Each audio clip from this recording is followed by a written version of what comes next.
This is Out Loud and Laughing.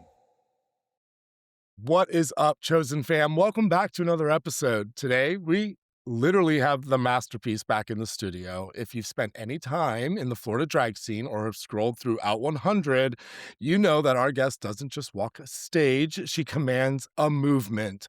She is a singer, a storyteller, and a woman or a man who knows that sometimes the most radical thing you can do is put on a pair of lashes and stand your ground. Please welcome back my friend, the legendary, the incomparable Miss Bouvier. Hey, welcome back, Wow. Eric. Can I just get that soundbite for the rest of my intros, for the rest of my shows this year? Just that plays. We You will That's just package it up. that's so sweet. Thank you so much. you just play, record it, and play it as you walk into Yeah, a just room. hit play at the microphone, let it play as my intro. That's hysterical. Thank Well, you. you were one of our first guests, and we have been busy. We know you have been busy, so I think we should just get to business now. Yeah, I'm so excited to be back. Thank you for having me back. Yes, we are so happy to have you back. We love our verse guests. So you're going to be Eric and Miss Bouvier, depending on the questions that we ask. So we love There you it. go. I'm here for it. I'm here for it. What's amazing, though, is we've continued to follow your journey, and it does feel like you've hit this incredible stride where your art and your activism is perfectly fused, right? You were recently named Out 100 as a storyteller, I and know. you've spoken about drag being your armor. Like, when you're getting into face, is there a specific moment when Eric kind of fades out and the protester, Miss Bouvier, takes over? Ooh, that's such a good question. I have always felt I am sort of transformed when the eyelashes go on because I it's a weird thing, but I've always had a weird thing about putting glasses on or eye makeup. And for some reason I just got so used to doing the eyelashes that when they're on, I don't have that reaction anymore. It's sort of this weird nod from some universe. It's like, I got you. We're okay. And when the I lashes love go that. on, it's like I feel like I'm transformed and in her. She's taken over.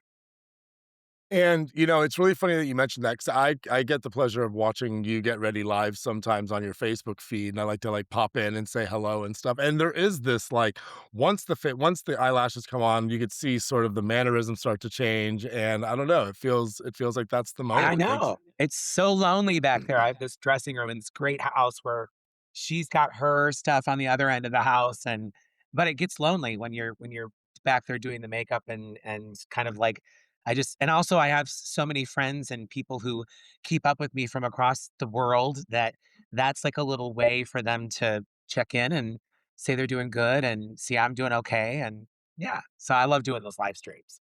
And, you talk about the support that you have, the global support that you have, and a lot of them come to this beautiful home you have built and community you have built down in South Florida over at Wilton Manors. Can you talk? This has been such a big year. I mean, I don't even want, we will get political, but, you serve as the voice as to a lot of things that people who don't sort of have a voice or a platform, Yeah. you get to say those things. Can you talk what that year's been like this year, and some of the things that you've been included in over there in Wilton Manors? We know that the big Florida, uh, the sidewalk crosswalk painting project was big. I knew that you were active there. So can you talk a little bit about that?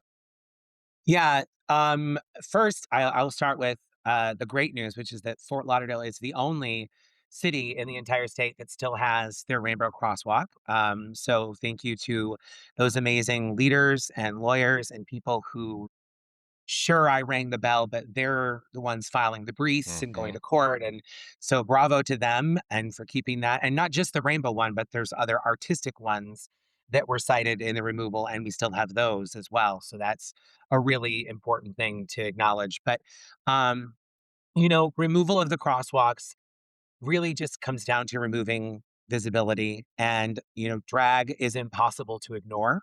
So I just think that a lot of my sisters in drag feel like when we put that on, it's our job to say, wait a minute, that's not right. And you're going to pay attention to me because I'm commanding this space. This is the space drag is in right now. And I have your attention just because of how crazy I look or how jarring I am in your gender identity, whatever you're thinking you are assessing in the moment. So, I was very, very honored that people responded. I was glad that people showed up. Bart bar owners literally said, "Hey, everyone, take 5 minutes, go down to the bridge and protest with Miss Bouvier. We'll hold your seat for you."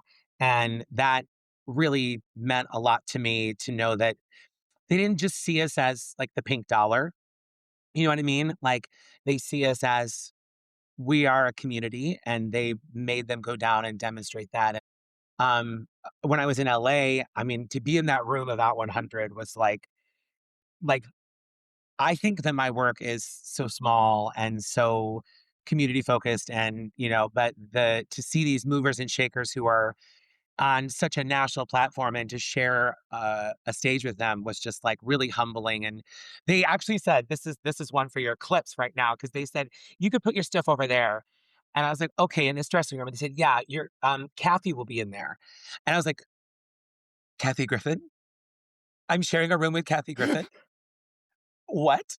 So like that was just like it was just That's so Yeah. wild. wild. It was so wild to like, like knock on the door, and be like, "I'm so sorry, Miss Griffin. I just need to put my lipstick back on." Yeah. It was just the Are you craziest are you thing. dressed? Yeah, I like, so sorry. And then, like, it was a big surprise that Sia was coming and, just to be in that hubbub and see her honor Kathy and then Kathy get up and speak. And Miles from Boots just gave this beautiful speech and tribute. And it was just like everyone left feeling so motivated. And I think everyone's sort of holding on to that. So I just think that's a long way of saying like it all sort of came to the point at Out 100. And I still text some of my class of 2025 people, and we just kind of all, "Hey, bravo, I saw you did this, great job." Like we're kind of all supporting each other. I love that. I mean, we need support now more than ever, especially within our own Yes. community. Uh, So, I mean, I am not in Florida right now. Like, I have moved out of Florida, and I feel like both you and John are in slight bubbles in Florida, which those bubbles are getting very small and smaller yeah, by the day and year. that is true. Can you give a little bit of a just a description of like what's the vibe in Florida right now? Like, because again, you're in these bubbles, but you still feel it, and like how for people that just read about it, like what is it right now? Um, it's where we live is again just like this, like you said it perfectly, a bubble. It is shrinking. But I do feel that that shrinking is necessary for it to then combust and multiply outward. I do think that that is the ebb and flow of politics and time. And we can't just always live in this utopia of happiness. We have to have the pressure to remind us, wait a minute, you're coming too close and that's not going to happen anymore. So, and that's happening. So to answer your question is we're noticing a much more global approach to things. It's not just Wilton Manors. It's people raising money for the Stonewall raising of the flag that just came down and now is back up, thank God. And people raising funds for national campaigns and elections. And I'm seeing that more. Whereas sort of maybe 4 or 5 years ago, there was a comfort and sort of maybe a complacency that felt like we're doing okay. And then all of Mm. a sudden, we're really not. And so, like I said, I think it's sort of people are approaching things and realizing it's bigger than just their comfort zone and Wilton Manors. I think you bring up a good point. For those who have sort of sat back complacent, almost quite voiceless or have fallen voiceless, such an important reminder that our voices do matter. Um, and you're doing this work on the daily, but it transcends that, right? And so speaking of sort of this, I really enjoyed also that you talked about it needing to sort of come together before it comes back before it combusts back out, Mhm. right? And so in the time that that's happening, we all sort of get into our creative selves. I know I do. And we have to talk about what you're working on because you've now launched this solo art installation called Visibility is the Protest. Mhm. It features the actual pieces you've worn to protest, which I've seen you do, and we could talk about your stylist because I know that he's just amazing. But with a lot of these proceeds also going to Naples Pride with your work there being amazing. So for those who can't be there in person, um, talk to us about the story that one of those outfits tells, and what does it say that words just can't? Wow, that's just a great question, and that is the same thing I asked Dan Gagnon, who is my longtime friend and stylist and just everything, clothing and style and wig. I actually call him my Bob Mackie because he's just so brilliant in everything he does. Um, I actually asked a similar question. I said, "How can we, through the drag, make sure that we're making enough of a statement, not just by showing up, but also what we're wearing and Mm, what can we create a conversation about?" Every time I've done something artistic, I always want to have a conversation about it. I want people to feel joyful. I want people to feel empowered. I want people to question something or leave learning something maybe with a little more empathy than what they came in with. And he so for example, the SV 1438, which is the anti-drag and anti-trans performance, really the regulation about restricting performances to 18 and up and had to be inside. It's now back in play here in our state.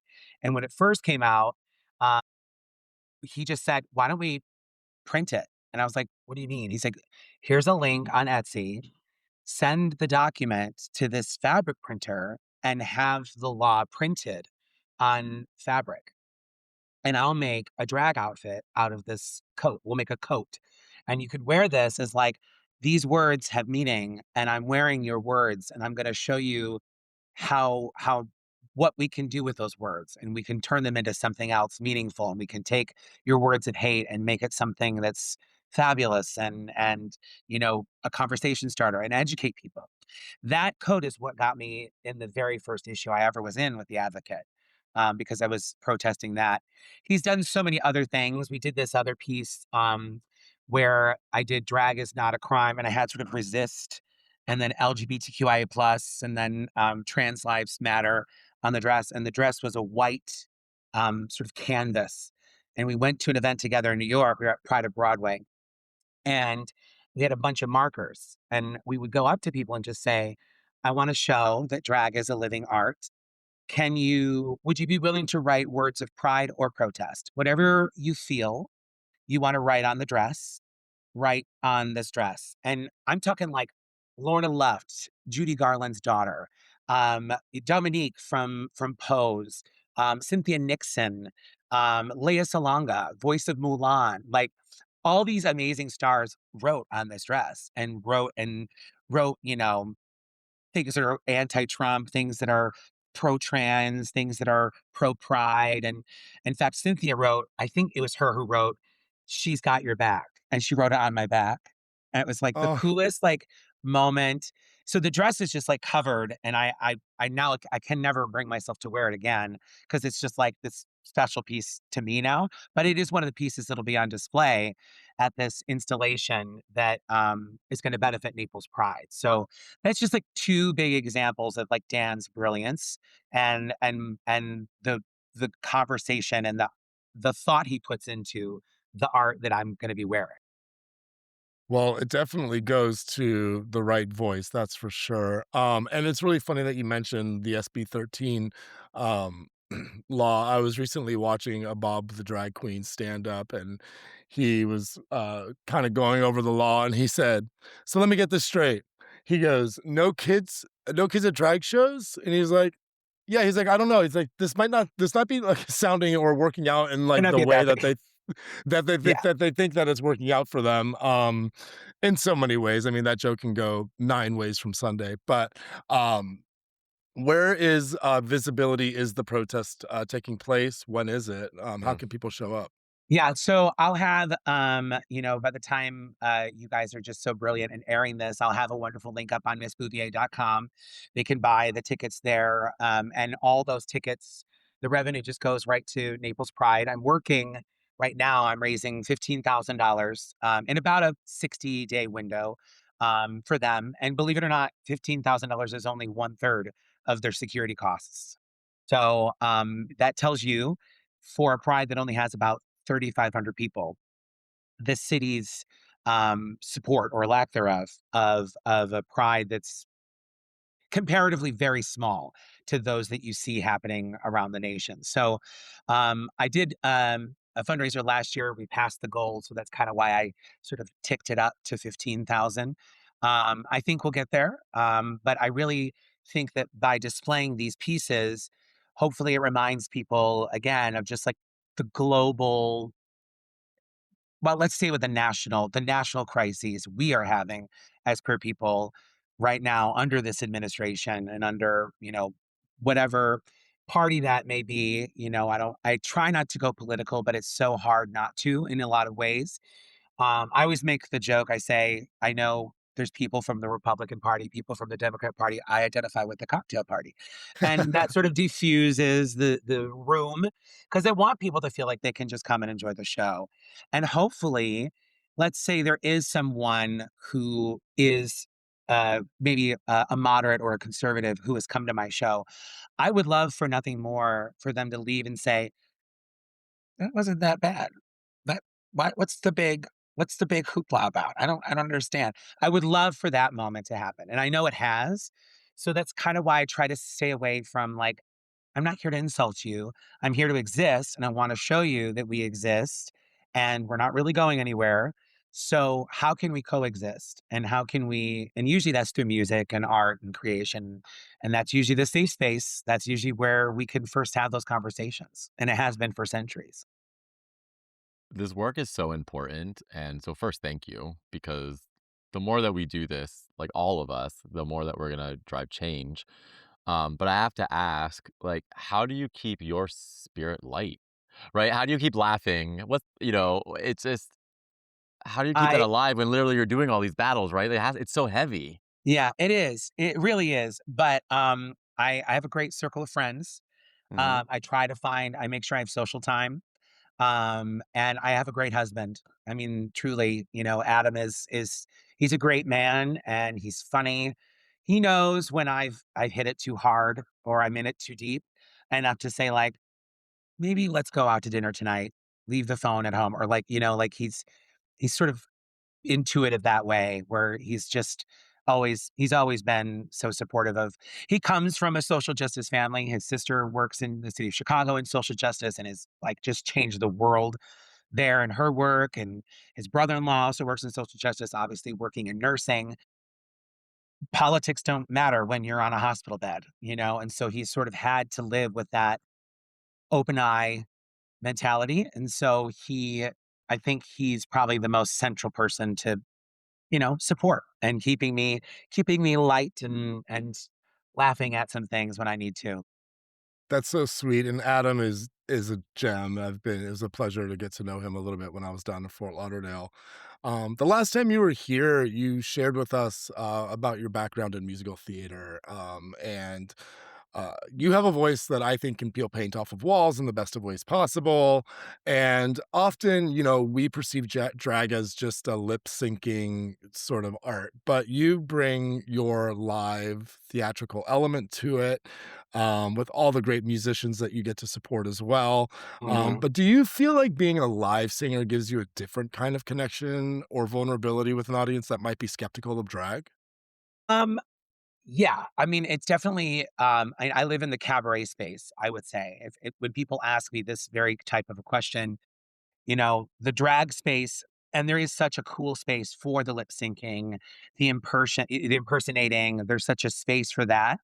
But I believe that singing for me set me into that theatrical safe space where people feel like it's different and I have to process that and I'm liking what I'm seeing, and the music, the opera note moved me differently than something that I would see at a club maybe at 11 p.m. Again, spaces for both of those to exist in drag, but I do believe the singing opened up the cabaret aspect, thus the theatrical aspect and the artistic aspect a little bit. It made it easier to connect with folks quicker, and attract an audience that music is familiar, and if you're singing something uh, like "I Will Always Love You," and it was their mom and dad's wedding song, and mom has passed. There's something that clicks inside that goes, takes them to a happy place. It takes them to a special place. Or if you sing the breakup song that they just got divorced, you're like, yes, I love this queen. There's just an instant like ability to relate to people because people saved the moments with those songs. They live through music. People don't even realize how much you live through music. You probably could, if I said a song like, man, I feel like a woman, you'd be like, man, I remember driving in my car with the windows down and jamming to Shania Twain, feeling like I wanted to be a woman. That was a great song. It just takes you to happy places, you know? And I think that, and props to my lip syncing queens because I mean, they're the ones who threw the brick at Stonewall. They're the ones who were protesting and they're doing just the same amount of work that I'm doing. I think that one of the challenges they face is constantly staying current. They have to really, really learn the newest, hottest stuff that's in the clubs right now. And that is, I'm just like, Oh yeah. give me Barbara Streisand, okay? Like, I'm good with that because you Don't girls make are me working it. sing. You are Yeah. working it in a next level thing. So, yeah, I really believe the singing part made it a little easier to connect to people. I mean, when we talk about connection, like you even mentioned that Miss Bouvier is everyone's favorite auntie, right? And every auntie has that one piece of advice or kind of auntie-ism. Yeah. The one thing that we've changed since you've been here is now we call all of our fans or listeners, I don't want to call them fans, our chosen family. So if they could all sit down at a Sunday dinner with you, what's the one thing you would want them to know about claiming their space in the world, right? If you can't choose love, you got to choose respect. And that's exactly what I said Amen. in my Out 100. You've gotta just remember that even somebody you're hating right now is a human, is going through something, is there's so many other things. I am not in love with Trump. I have very little respect for him, but I respect the office, I respect the pressures, I respect the money, and I think he's choosing the wrong things, and I get that. But I'm not sitting here death threatening him, and I'm not sitting, you know what I mean? You have to understand that the human experience shapes the human execution of life. And if you can't love that experience that's coming at you, then you have to respect that was their experience and it's not going to be something you want to be part of. Oof, so well said. I Hmm. love that. If you can't love it, respect it. And I that's something I could definitely adopt into my life. So thank you for sharing that with us. Of And course. Eric, Miss Bouvier, I mean, we can talk to you all day. I know. And but we do have a little tradition here. While we do like to keep things short, we like to keep them fun. So we're going to strip away the sequins just for a second. All right. And we're going to hit the real this or that of it all. And it's time to enter the hot seat. We do call Okay. this or that, the Bouvier Beauty Edition. Okay.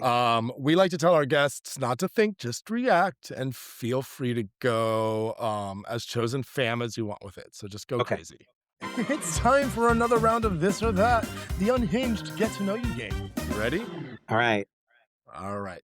So are you going over the top wig or a 10-foot train? What do you love? 10-foot train any day. Mm. She likes an entrance. I do. I do. There's just Person. the train is like, yeah, it's fabulous always. Anywhere you pose with a train, it gives for days. I would agree. And also, now that I'm in my 40s, Eric, an over the top wig, I think of neck pain. Yeah. You are so not wrong. You are so Just not saying. extra glue. It's so extra work. A You train is know, just an extra belt, baby. And I'm it comes also with fabulous. I'm Give me a I'm train. I'm coming from like a purse first Bob the drag queen. This is like my Bob drag queen episode. I'm coming from like a purse first. You're like, well, train last, baby. If you're gonna be the first one in, I'm the last one out. I love that. I will be the caboose and I will be the most fabulous train you've seen. all the things. Okay. Do you prefer scruff or no scruff? Oh, definitely scruff. Mm. Definitely scruff. I like to feel it. I want to feel it in every location. A little Mhm. scratch. A I little got you. scratch. A little I scratch. do. Little scruff never hurt anyone, I think. It Tickle me. shows it's like a masculine thing. For It me, is. it's just, and that's not like a mask for mask moment. Don't come for me, people. All right. I'm just saying, but obviously I'm attracted to men, and that part of that masculinity just says like, oh, okay.